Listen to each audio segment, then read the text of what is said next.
प्राणायाम सिर्फ सांस लेने की प्रैक्टिस नहीं है, ये एक deep cellular level healing process है। प्राण का मतलब है वाइटल लाइफ फोर्स या ऊर्जा, और आयाम का मतलब है उसका विस्तार यानी एक्सपेंशन। नॉर्मल ब्रीदिंग ऑटोमेटिक होती है, लेकिन प्राणायाम कॉन्शियस कंट्रोल है जो हमारे बॉडी और माइंड को कनेक्ट करता है। प्राचीन योगियों ने समझा था कि सांस सिर्फ हवा नहीं बल्कि हमारे जीवन की डोर है। इसलिए उन्होंने सबसे पहले ब्रेथ पर फोकस किया ताकि शरीर के हर सेल तक ऊर्जा पहुंच सके। ऑक्सीजन हमारे सेल्स के लिए फ्यूल यानी ईंधन का काम करती है। बिना ऑक्सीजन के सेल अपना काम ठीक से नहीं कर सकते। हमारे सेल्स के अंदर माइटोकॉन्ड्रिया होते हैं। ये पावर हाउस है जो ऑक्सीजन को यूज करके एनर्जी बनाते हैं। इस प्रोसेस को सेलुलर रेस्पिरेशन कहते हैं। जब हम शैलो ब्रीदिंग करते हैं तो ऑक्सीजन पूरी तरह सेल्स तक नहीं पहुंचती। इससे सेलुलर एफिशिएंसी कम हो जाती है और रीजनरेशन स्लो हो जाता है। लेकिन प्राणायाम से हम डीप ब्रीदिंग करते हैं, जिससे ऑक्सीजन सैचुरेशन बढ़ता है और सेल्स लिटरली लाइट अप हो जाते हैं। पर सिर्फ ऑक्सीजन ही सब कुछ नहीं होता, नर्वस सिस्टम भी इसमें बहुत इंपॉर्टेंट रोल प्ले करता है। आजकल की लाइफ में हम अक्सर फाइट और फ्लाइट मोड में रहते हैं, जिससे कॉर्टिसोल हार्मोन बढ़ता है।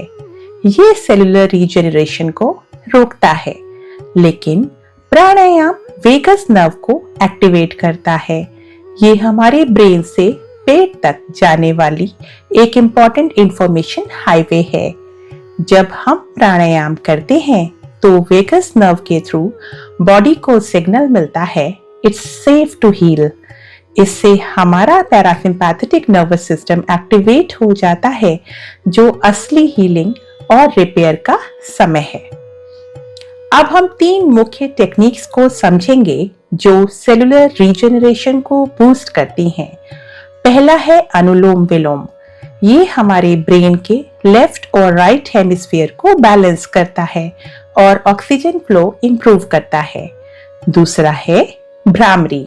इसमें हम हमिंग साउंड्स बनाते हैं जो नाइट्रिक ऑक्साइड रिलीज करता है। ये ब्लड फ्लो और हीलिंग को बढ़ाता है।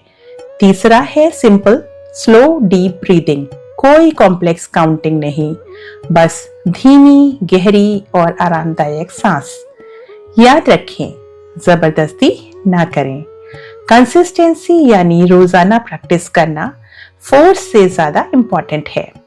लेकिन प्राणायाम का इफेक्ट तब पावरफुल होता है जब हम उसे डेली लाइफ के साथ इंटीग्रेट करते हैं। शुरुआत कैसे करें? सिर्फ 10 मिनट रोजाना काफी है। सबसे अच्छा समय है सुबह खाली पेट फ्रेश हवा में। इसे अपनी लाइफस्टाइल का हिस्सा बनाएं। अच्छी नींद और हाइड्रेशन के साथ कंबाइन करके हीलिंग को बूस्ट करें। अगर कोई मेडिकल कंडीशन हो तो डॉक्टर की सलाह जरूर लें। हीलिंग एक ग्रेजुअल प्रोसेस है, इसमें जल्दबाजी ना करें। याद रखें, प्राणायाम एक एक्सरसाइज नहीं, ये एक कन्वर्सेशन है आपके सेल्स के साथ। आज ही शुरू करें और अपने अनुभव हमारे साथ शेयर करें। अपनी हेल्थ को प्रायोरिटी दें। नमस्ते।